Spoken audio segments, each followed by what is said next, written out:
cuando llegó el COVID y el estallido social, se trabajaron todos los auspiciadores. Y cuando pasó eso, teníamos que tomar una decisión. O me quedaba allá, o volvía a Chile a estudiar, o intentar conseguir auspiciadores de allá. Me creé un LinkedIn, empecé a contactar a distintos empresarios. Fui conociendo un par de personas, creamos una empresa, que era MP78, esa empresa tenía todos los derechos de imagen, económicos y negocios conexos. Y ahí empezó a tomar una estructura mucho más empresarial. Hoy día hay cerca de 27 personas trabajando alrededor de mi carrera, de inversionistas, legal, financiera. Nos permitió ir creando ese equipo y poder ir avanzando y conseguir la inversión. Esos inversionistas nos permitieron pagar las carreras. En 2023 nosotros habíamos firmado, se venía la primera cuota y teníamos cero. Pero conocí a uno de los inversionistas, Martín Borda, nos ha acompañado y fue el que nos permitió en realidad articular el resto 2 semanas antes de que se hiciera esa cuota. Pero porque estábamos convencidos que lo íbamos a conseguir, y así lo hemos hecho varias veces. Está comenzando un nuevo podcast de TGLI dirigido a ti, líder de equipo, líder organizacional, emprendedor o una persona apasionada por aprender, por descubrir y por el desarrollo personal y profesional. Hoy con un gran invitado, un crack del automovilismo, reconocido internacionalmente en el Campeonato de Resistencia WS e IMSA, y a sus 18 años y su historia como el piloto más joven en lograr un podio en las 24 horas de Le Mans, y compite en la categoría máxima Hypercar o Hypercar. Nicolás Pino, muy bienvenido a nuestro podcast. No, muchas gracias, un gusto poder acompañarlos. Nos costó organizar, la agenda muy movida, pero lo logramos. Seguro, gracias por tu disposición, por la buena onda, por estar acá con nosotros y poder compartir con todos aquellos que nos escuchan, que de seguro tienen mucho que contarnos pese a tu tan corta edad, ¿sí?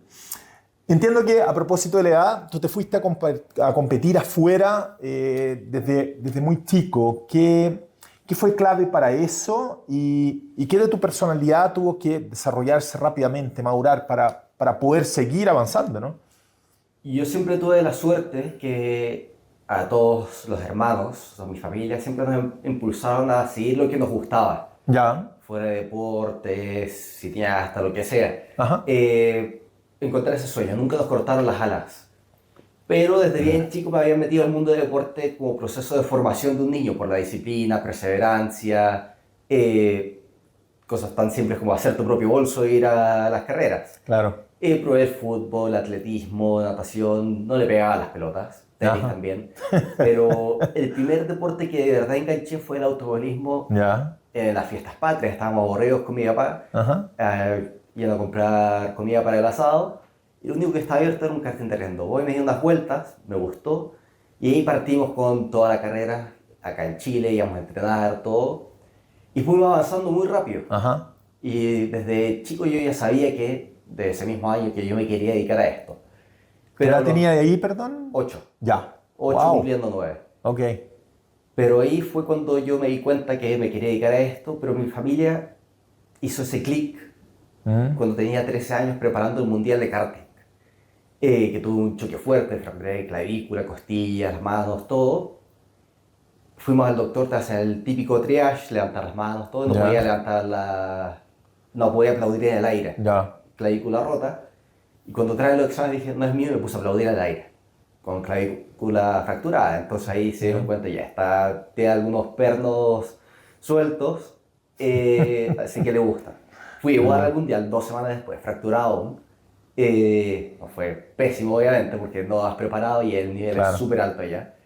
Los otros niños estaban ya 2-3 semanas antes entrenando en el mismo circuito. Pero ahí tomamos la decisión, ya, si te quieres dedicar a esto, desde Chile es imposible, entonces te tienes que ir afuera. Entonces a los 13 años me fui a Inglaterra. Como todo esto partía de una parte formativa, escogimos Inglaterra para aprender inglés, seguir estudiando, y además porque casi todos los pilotos salen desde allá. Y me fui solo para allá. Era un cacho al inicio, porque tenías que ir con los papelitos, las firmas que te dejaban volar, o te tenías que ir a un mecánico y tenías que recoger otro lado. Pero después ya dentro de Europa me podía mover solo. Y iba y volvía por todos lados. Pero igual en esa etapa fue difícil, porque hay una entrevista cuando era chico, decía 3 palabras. Okay. Hablaba inglés y todo, tuve la suerte de ir a un colegio bilingüe, pero era tímido, no hablaba, no le preguntaba a nadie, entonces me forzó a tener que transformarme en un viejo chico. Igual siempre era el viejo chico, en vez de juntarme con los niños en el karting, me iba a hacer el asado con los adultos, y hacía yo el asado, al final de las carreras, pero eso me forzó a madurar, tenía que cocinar las cosas yo solo, me tenía que mover yo solo. ¿Dónde te quedabas ahí a esa edad? ¿Hay algún tipo de academia, o una familia, o solo? No, solo en una casa. Okay. Luego, cuando llegó el Brexit y el COVID, ya se estaba volviendo muy difícil moverse dentro de Europa desde Inglaterra. Y además, porque el clima, la comida no me gustaba tanto allá, y además que es mucho más caro, entonces me fui a Madrid. Y de Madrid ya más como cultura más similar, pero me movía solo. Yeah. Y entre medio, entre anécdotas, te pierde el pasaporte. Una vez estaba en Bélgica y era el Día del Trabajador. Fui a ver una carrera del Campeonato del Mundo de Resistencia cuando tenía 15 aún. Y no sabía que era el Día del Trabajador. Y cortan los buses. Y yo me iba en bus. Entonces me tuve que quedar durmiendo en una estación de tren. Porque, como no tenía idea, estaba todo cerrado hasta los hoteles. Y es parte de las cosas que uno le van pasando y uno va aprendiendo. Claro. Es un poco la vida del deportista, pero la gran diferencia, el gran valor acá, que a ti te tocó vivir desde muy joven esa experiencia. Sí, además que lo hacía a mi pinta. Entonces, siempre he hecho las cosas a medida que van pasando. No soy tan bueno organizando logística. Entonces, ahí mi papá me ha dicho, Nico, prepara o chequea bien cómo funciona, porque si no, te vas a quedar atascado. Me pasó. Claro. Pero llegué igual. Está bien. ¿Y de tu familia comentaste cuántos hermanos son, perdón? Tengo un hermano directo Ya. y después varios hermanastros de distintos matrimonios. ¿Y del automovilismo en la familia completa? El único. Tú. Sí. Tu padre tampoco. O sea, No, fueron a esa vez a probar karting y tú enganchaste con la disciplina. Era malo. Soy una vez, se fracturó la costilla, así que después no era su fuerte. ¿Y en qué momento te das cuenta de que esto como... O sea, dijiste que a los 8 años ya dijiste esto es lo mío, pero que esto empieza a tomar como más forma de un sueño, de una idea, de una intención y pasa a ser como un proyecto ya real, profesional. ¿En qué momento ocurre esa transición? Esa transición pasó a los 15 años. Ya. Cuando llegó el COVID y el estallido social, se bajaron todos los auspiciadores. Ok. Digamos. Una familia. Ya estáis con auspiciador en ese entonces y de ahí se bajaron todos. Ya. Y se bajaron todos. Venimos de una familia acomodada, pero no para pagar el mundo de las carreras. Y cuando pasó eso, teníamos que tomar una decisión. O me quedaba allá, o volvía a Chile a estudiar o intentar conseguir auspiciadores de allá. Ajá. Pero decidí quedarme allá, porque si tenía más chances de volver a correr es desde Europa. Claro. Entonces me creé un LinkedIn, empecé a contactar a distintos empresarios, family office, gerentes generales de marketing. ¿Tú mismo? Sí, y empezamos a hacer ese trabajo, empezamos a hacer charlas a través de LinkedIn y fui conociendo un par de personas, creamos una empresa, que es la P78, esa empresa tiene todos los derechos de imagen, económicos y negocios conexos, míos, o negocios conexos, cosas que vayan pasando en torno al mundo de las carreras. Y en base a eso, fuimos invitando a personas.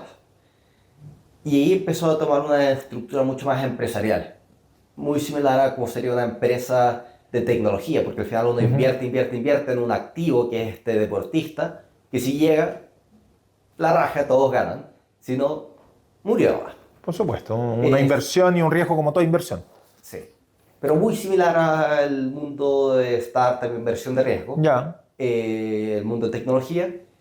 Y ahí fuimos invitando a distintas personas. Fuimos creando un equipo, que hoy día hay cerca de 27 personas trabajando alrededor de mi carrera, entre la parte de inversionistas, legal, financiera, prensa, contenido, partners, advisors. Sin hablar del equipo técnico. Sin hablar de Porsche, porque Porsche ya son otras 200, 300 personas más. Solo yo como persona. Wow.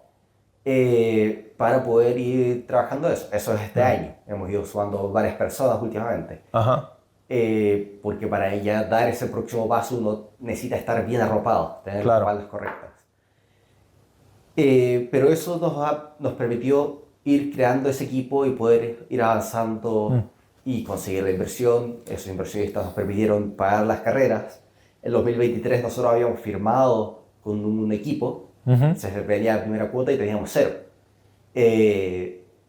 Pero conocí uno de los inversionistas, Martín Borda, que nos ha acompañado y fue el que nos permitió en realidad articular el resto.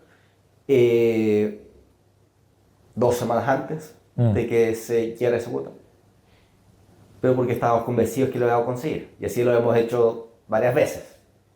Y es una situación que hoy día ya está bien consolidada, los auspiciadores de la inversión, todavía no, hay un cierto... Siempre falta. Si uno quiere llegar más arriba o hacer más, siempre falta. Para hacerle una idea, ¿cuál es el costo que tiene como mantener esa carrera mensual? Hasta el día de hoy hemos invertido $6 millones en la carrera. Ok. Desde que partimos, desde los 8 años hasta hoy día. Y después para seguir avanzando cada vez se necesita más. Claro. Pero después empiezan a entrar uno ya tiene que hacer el trabajo con marcas. No basta solo inversión o plata de empresarios. Ya, necesitan las marcas también. Perfecto. ¿Y estás en ese proceso? Ahora estamos ya dando vuelta a la página. Ya. Qué bueno. Siempre avanzando, siempre creciendo. Sí. Genial. A veces apretados, pero avanzando. Hablaste de equipo, lo nombraste y la importancia que tiene, y pensáramos que el automovilismo es un deporte más individual, estás ahí corriendo. ¿Qué significa para ti el equipo? ¿Dónde son esas instancias claves, tanto en el tras bambalina como en las carreras mismas o en el entrenamiento? ¿Cómo es eso? ¿Qué nos podrías contar de...? Al final es motor sport. Ya. Está en el medio mecánico. Y ese medio mecánico al final define gran parte, ya considerando que ya estás en la elite, entre los mejores pilotos. El medio mecánico hace una gran diferencia. Y ahí están los mecánicos, están los ingenieros, están los ingenieros de los neumáticos, está la estrategia, está el clima. Y todo tiene que alinearse perfecto. Si es que todo eso no está trabajando perfecto, y también uno como piloto y tus compañeros no logran maximizar el paquete, no tienes chances. Y son todas distintas variables y es por eso que hay tantas personas trabajando alrededor para lograrlo. Además, el automovilismo es un deporte particular porque es uno de los principales centros de desarrollo e innovación del mundo, donde vamos desarrollando todas las carreras nuevas tecnologías que 2, 3, 4, no sé cuántos años después se aplican en la vida diaria de las personas. Claro. Pues hoy día el automovilismo es de los deportes que menos contamina. Los neumáticos son reciclados, nuestros combustibles son en base a uvas, los chasis son hechos con energías renovables. Entonces va todo hacia allá. Son autos híbridos además. Y para que el equipo llegue a esa perfección que nombraste recién, ¿qué es clave para que se dé eso, que todo fluya de manera óptima en los momentos donde hay más presión, en los momentos más relevantes? Cada uno tiene su rol para ser perfecto. Hay mecánicos que están enfocados solo en la esquina delantera derecha, por ejemplo. Y solo hacen eso todo el tiempo. Hay un montón de procedimientos, porque si es que el ingeniero te da una hoja de setup para ajustar el auto, pero tú mides el auto todas las veces distinto, va a estar siempre mal. Entonces tiene que haber un tema de consistencia. La consistencia es lo que marca al final la diferencia, porque te permite ir mejorando en base a ese parámetro que ya tienes. Claro. Entonces la consistencia es súper importante. El feedback que dan los pilotos es súper importante. Por ejemplo, ahora en Sebring, yo fui a los entrenamientos previos, partimos el fin de semana y estamos perdidos 2 segundos. Y parte de eso es porque lo que estábamos informando, lo que les estaba diciendo yo a los ingenieros, no lo podían ver en la data, pero porque era algo súper particular, porque no podíamos llegar a ese punto en el manejo. Porque si no, te salías. Y cambiamos todo 2 horas antes de la clasificación, y estar a 2 segundos fue a 6 décimas. Ajá. Y después de la carrera estábamos cuartos, quintos, hasta que nos chocó otro auto. Entonces, todos esos detalles y la confianza además, lo que hace diferencia. Y a propósito que mencionas de confianza y conectado con esto del equipo y de la retroalimentación que tú les das a ellos, ¿cómo logras consolidar esa confianza en parte de ellos siendo que eres tan joven, ¿no? El hacerte escuchar y el que en función a lo que les vas diciendo te crean y hagan los cambios que a veces no son menores?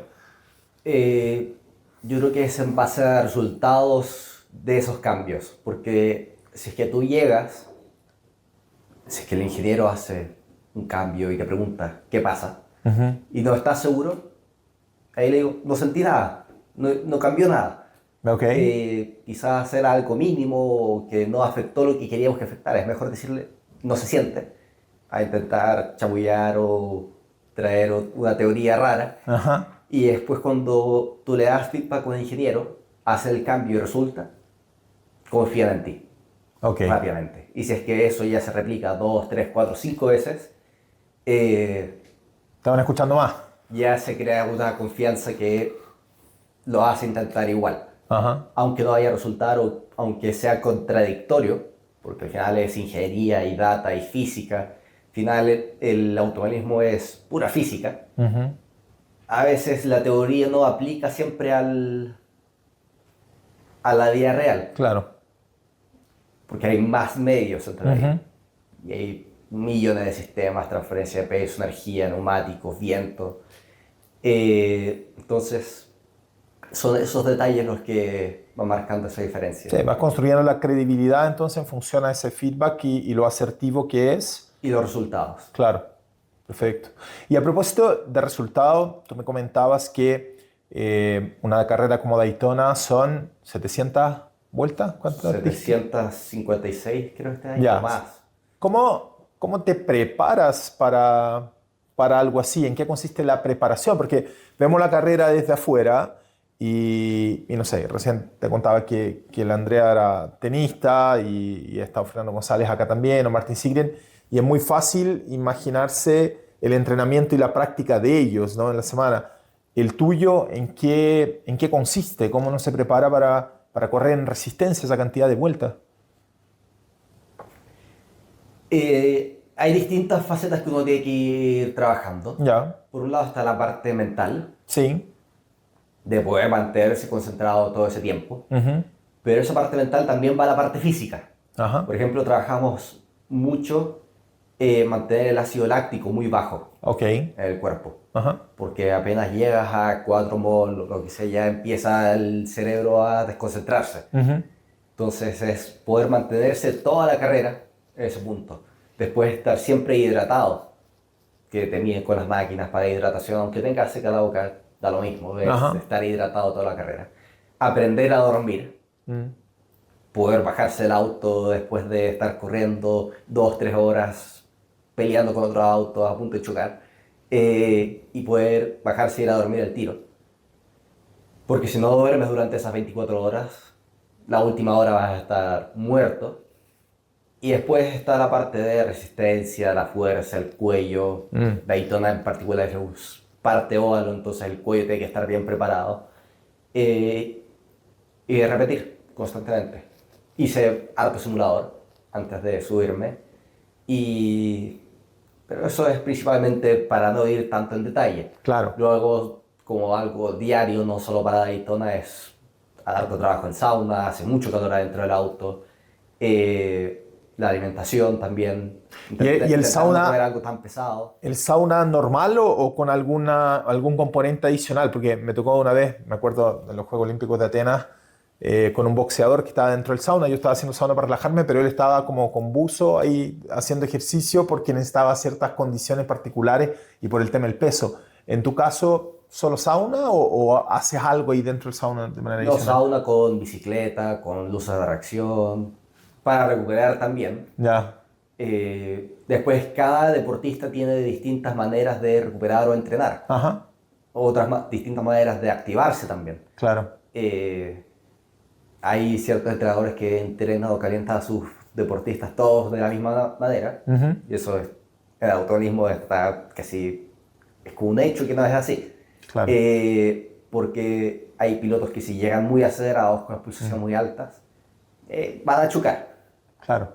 Hay otros que tienen que estar más relajados, pero mucho entrenamiento en sauna para poder mantenerse, aguantar el calor.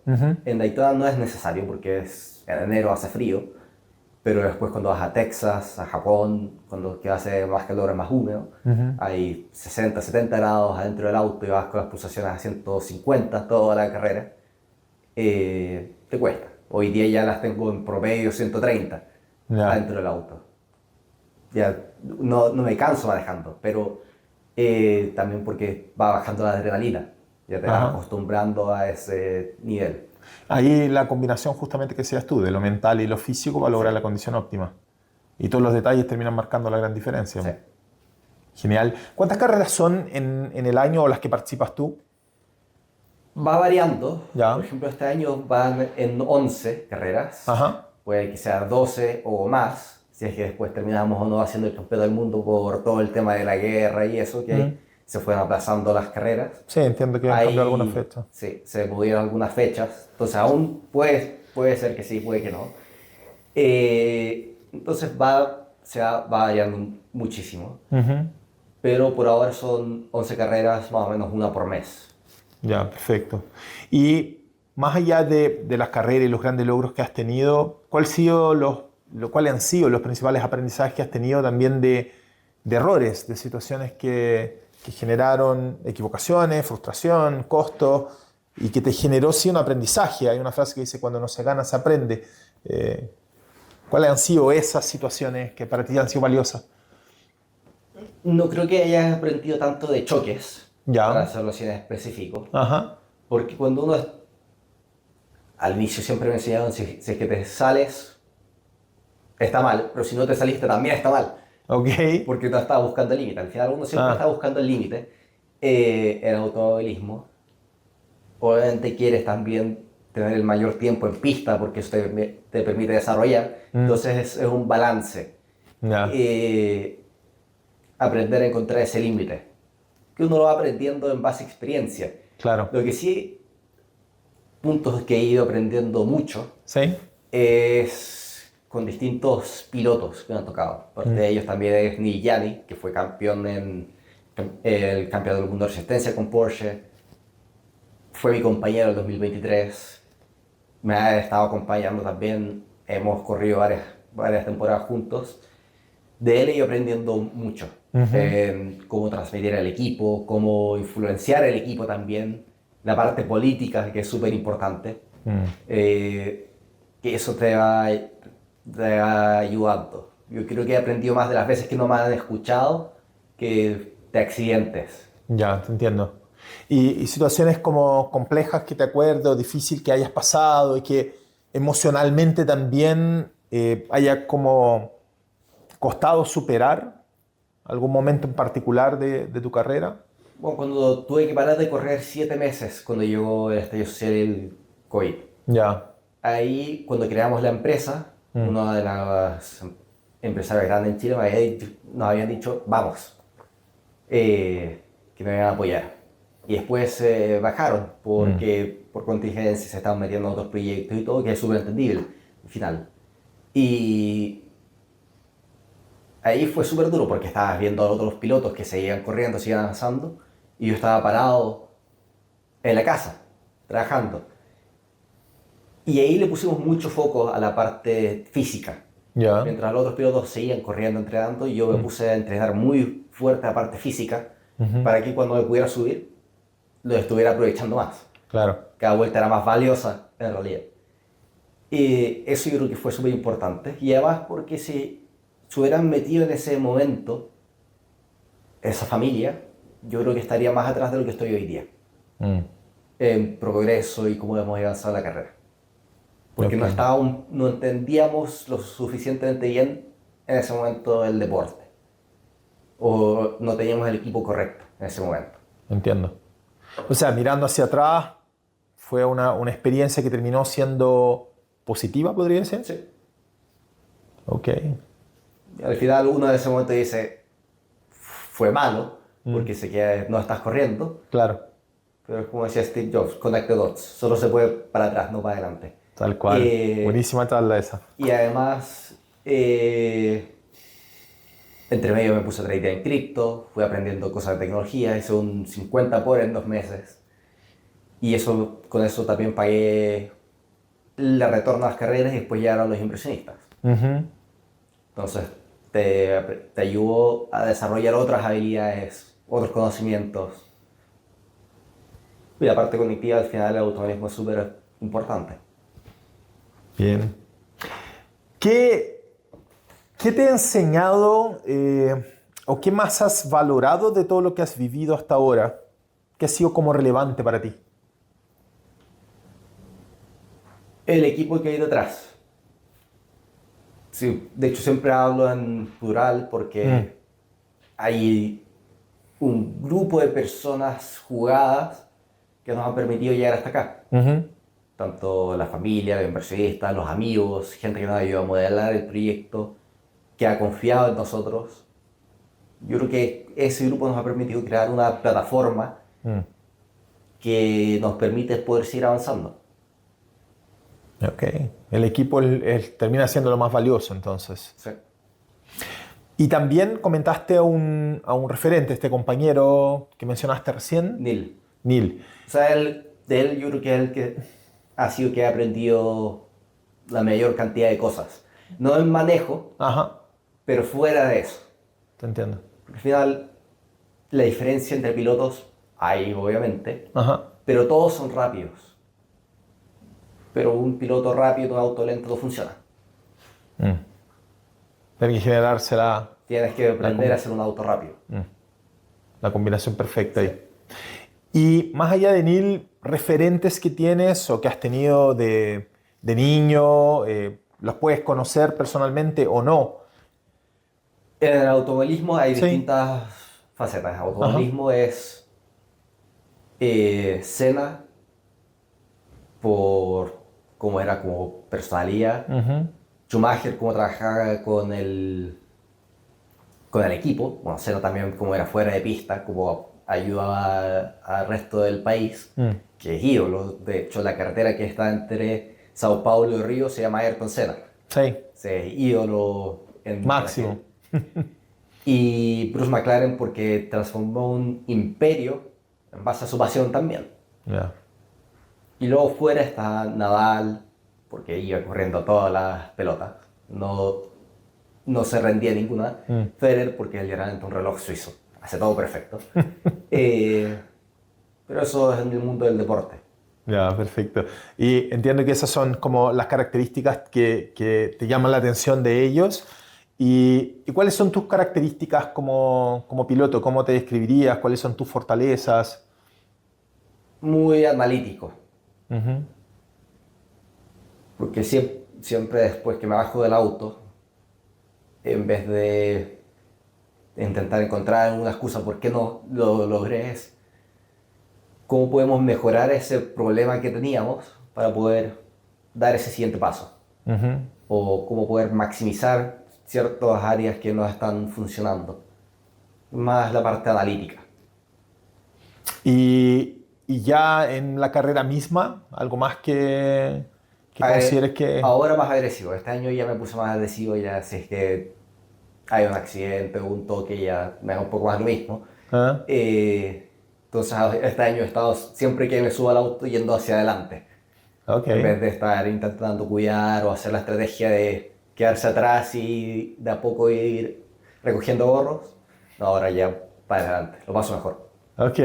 Pasándose un poquito, como decías tú, ¿no? En el límite de la pista. O pasando un poco por el pasto. De hecho, tengo un video pasando por el pasto esta carrera. Genial. ¿Qué te han parecido todo esto? Estas películas que han salido últimamente, estaba la Gran Turismo y ahora Fórmula 1, que han sido como hitazos. ¿Qué se puede rescatar realmente de ellas frente a la realidad, ¿no? Porque uno mira ahí y parece todo muy espectacular, pero en parte se trata de ser real. ¿Cuál es tu opinión? Nada. Nada. O Son casos muy particulares. Yeah. El caso de Gran Turismo es porque Nissan tuvo un proyecto para llevar pilotos de simulador a la vida real, pero son muy atípicos, que es muy difícil de replicar Yeah. y que al final esa carrera es casi imposible. Porque se tiene que dar justo que una marca quiso hacer eso. Claro. Pero para una carrera profesional tienes que estar siempre compitiendo a alto nivel. Claro. ¿Y la Fórmula 1? La de Brad Pitt.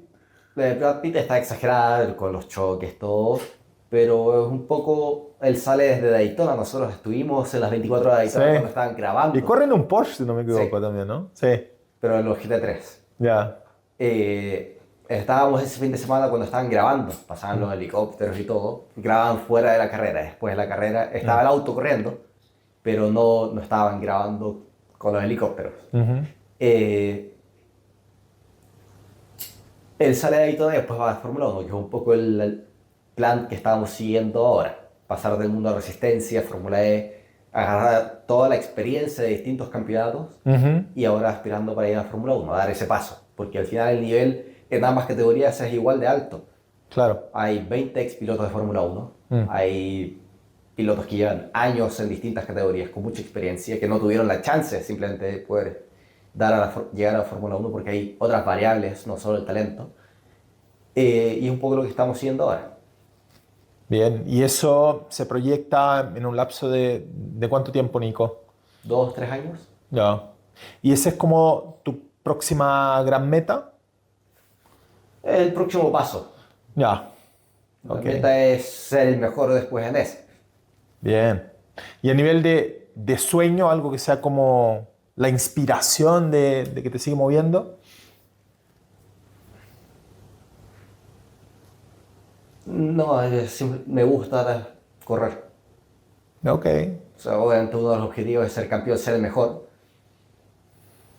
Pero no trae más pasión o más inspiración. Ok. Porque si no, después te ganaste, fuiste campeón y después no hay nada más. Y que en ese mismo sentido, ¿qué te gustaría dejar como legado de toda tu carrera, toda tu trayectoria, más allá justamente de los resultados, de los premios que puedas ganar? Tú comentaste recién de Ayrton Senna. Ayrton Senna dejó todo un legado que va más allá justamente del buen corredor que era. No me interesa dejar tanto legado desde las carreras. O sea, si es que pasa, va a pasar si es que hacemos buena pega. Ajá. Pero no es lo relevante. Me interesa mucho más cambiar un poco el paradigma y la mentalidad del chileno, porque es bien ingrato. A los niños le cortan las alas desde muy jóvenes, no le dan las oportunidades de hacer lo que les gusta.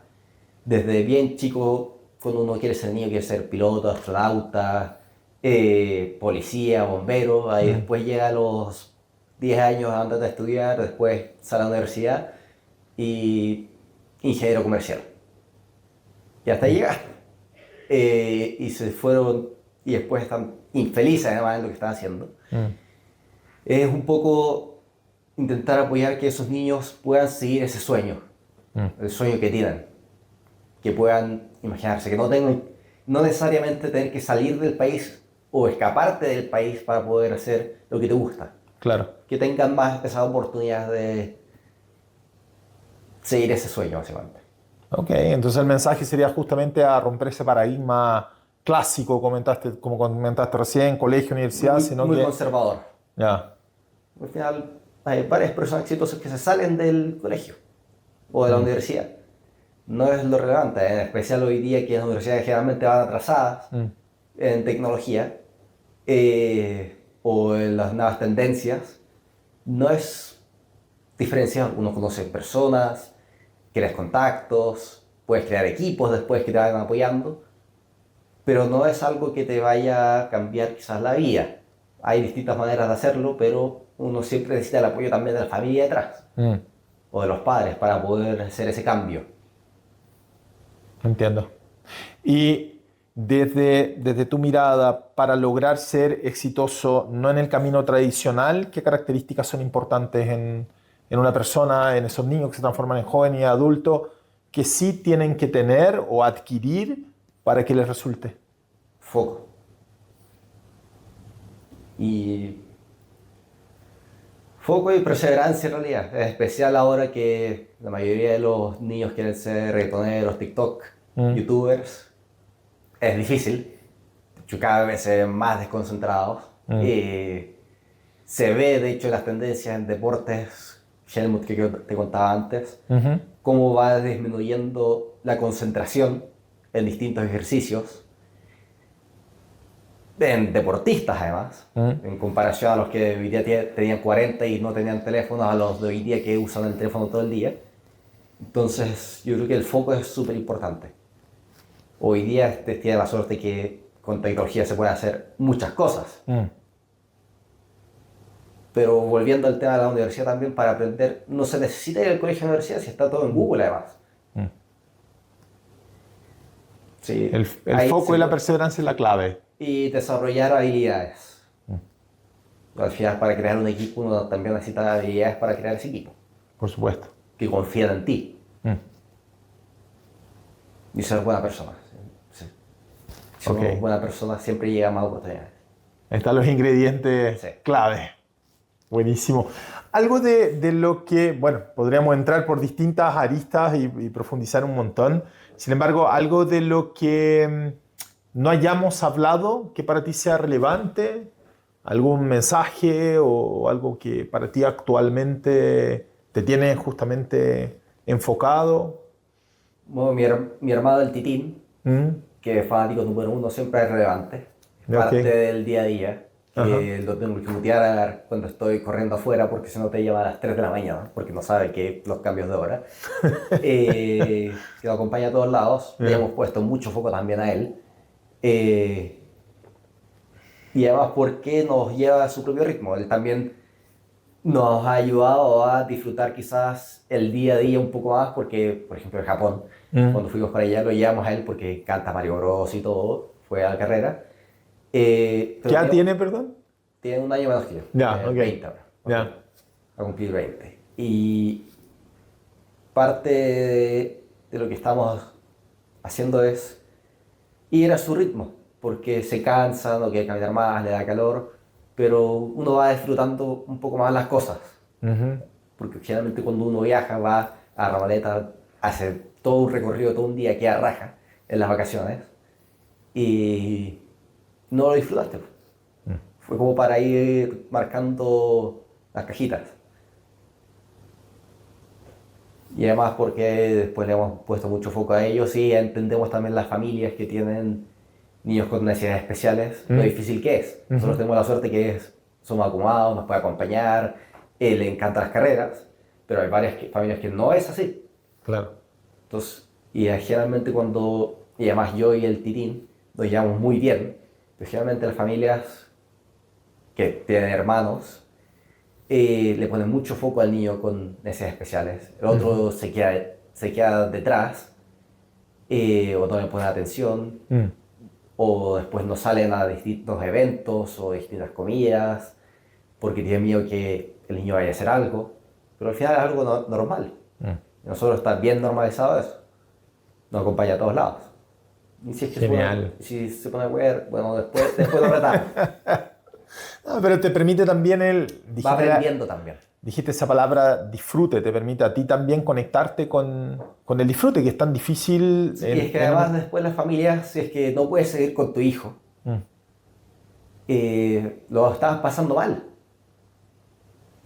Porque siempre estás pensando que se tiene que quedar acá, alguien lo tiene que cuidar, pero si te está acompañando es más fácil. Entiendo. Y quizás va a haber algunas personas que te van a mirar raro, pero problema de ellos. Se puede. Se puede. Genial. Tremendo mensaje ahí de cierre y agradecerte. Vienes recién bajándote del avión, ¿descansaste en el avión o no? Vi una publicidad tuya que decías que era clave el buen descanso en los aviones, ¿no? Sí. No dormí nada. Me fui viendo películas. Dormí al final, pero además que estaba congestionado, todo no fue ideal.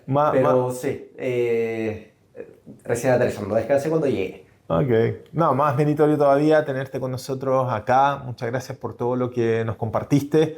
Tremendas enseñanzas para que los que nos escuchan, tanto para aquellos que quieren dedicarse al deporte muchas veces, como también en el mundo profesional. Hay muchas cosas que son transversales desde un lado a otro. Y entiendo justamente, antes de despedirnos, que tú estás haciendo charlas también, lo mencionaste, ¿no? Sí, A empresas, ¿cuál es el público y cuál es el mensaje ahí? También para que se sepa de eso, es un canal interesante. bueno, depende de cada caso. ¿Ya? Hemos ido a universidades, a empresas, el Ajá. mundo de la minería también, con la seguridad. Bien. Al final, los procedimientos, por ejemplo, en el caso de la minería, los procedimientos, el journey de un minero es muy similar al journey de un deportista o un piloto, Ajá. y que tienes que tomar todos los parámetros de seguridad. Al final, Claro. estamos en uno de los deportes más riesgosos del mundo, Ujú. pero que no pasa nada. Hay muy pocos accidentes, pero es porque hay toda una secuencia y parámetros que uno sigue para que eso no pase. Ya. Con charlas de universidad sobre la carrera, cómo hemos trabajado el mundo del emprendimiento, la empresa que hoy día hay detrás. Pero eso principalmente las dos que hemos estado haciendo hoy día. Pero puede ser de más cosas. Claro, las vaya adaptando, sí. Se puede ir adaptando. Son varios conceptos involucrados. Y en ese sentido, desde ya, a ver si nos resulta dejarte invitado para el TGLA Talks. Nosotros creamos un evento que se hizo en el mes de enero de este año, donde la gran mayoría de los invitados al podcast del año pasado, donde estaba la Alejandra Mustakis, Fernando González, Rodrigo Jordán y varios otros más, hicimos una charla de un día completo, donde cada uno de ellos compartía como la esencia de lo que ha sido su dedicación, de lo que ha sido su carrera, sus enseñanzas y recomendaciones, en charlas de 20 minutos, uno detrásito del otro, un día completo. Y esa jornada fue tan exitosa que la vamos a volver a replicar ahora el 2027, porque fue en enero del 2026. Y desde ya dejarte como preinvitado y a ver si nos resulta poder tenerte con nosotros en ese evento. Lo voy a anotar. Ya, lo coordinamos. Sí. Para que nos resulte igual que este. 1.000.000 de gracias, Nico. Éxitos totales en lo que viene por delante. A seguir trabajando como lo has hecho hasta ahora, de esta manera tan profesional, diría, tan de excelencia como es tu carrera, tu deporte, y desde ahí disfrutar cada uno de esos logros que vayas alcanzando. No, muchas gracias. Sí, un gusto poder estar aquí con ustedes. Genial, Nico.